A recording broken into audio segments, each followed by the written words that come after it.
me about the single player mode.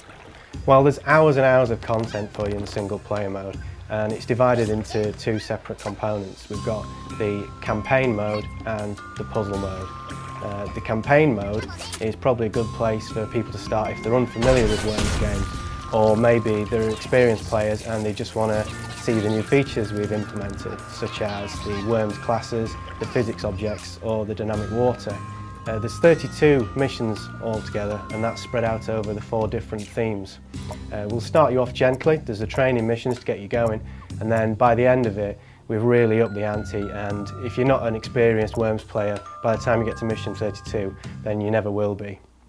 And then we've got the puzzle mode. Now the puzzle mode, it's more about challenges. It's missions with a certain objective. Now that objective could be to get a vital worm that's on the enemy team, or it could be to collect a crate, but you've only got certain items and certain ways to achieve that goal. This is a real strategic side of Worms games. It's going to be a head scratcher, and I think it's really going to excite people when they finally get to finish one of the puzzles. There's 20 of those in total, so there's plenty there to keep people going. Let's get down to the nitty-gritty. How can I beat my friends? Well, there's a couple of ways you can play against your friends with Worms Revolution. There's local play and online play.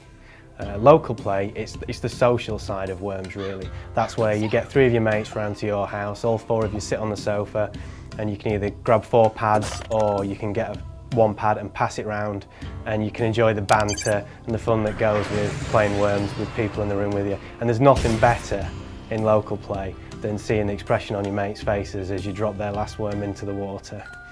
And then you've also got the online mode. In online mode, you can set up a lobby yourself and you can tailor it to whatever settings you like, and then you can invite people, or you can wait for it to fill up, and you can basically take on the best players in the world really. This is where you're going to have improved your skills, because there's some great Worms players out there. Or if you don't really want to mess about setting up a lobby yourself, you can always join one of the lobbies that will be out there, do a search, dive in, and once again see how good you really are when you're up against the best players in the world. So you can play it at home, you can play it online, but either way you can have a great game. What modes are available to play? Well, we've got 3 modes that you can choose from to play. We've got the deathmatch mode, the forts mode and the classic mode. Deathmatch mode is probably the bread and butter mode really in Worms Revolution. It's the one that most people will be familiar with, and maybe the mode that people will play first. With this you can set up a game with 3 other players or 3 AI combatants if you wish, and you can set up your scheme settings, and then basically you're straight into a match. You're going to be able to use the physics objects, the dynamic water, and make use of the classes, and it's a case of the last worm standing. Secondly, obviously we've got the forts mode like I mentioned. Now the forts mode is probably my favourite mode. What we've got there is similar to deathmatch mode in fact, but the landscape is set into 2 separate forts, one either side with a body of water in between. Now this means that you've got to use a little bit more strategy here, because you can't get directly to the opposing teams. So you might want to use height to your advantage and try and get shots down from above, or you might want to bunker down and maybe do hit and run, dark side tactics essentially. Either way, I think forts mode is probably going to be the one that people get the most fun out of, especially for me.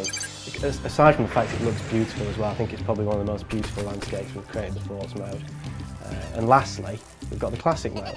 Now the classic mode is for the Worms purists. It's for people who have played Worms before and maybe they want to experience that same kind of game. They don't want to have the dynamic water, they don't want to have to mess about with Worms classes, and maybe they don't want the random nature that a physics object might include in the map.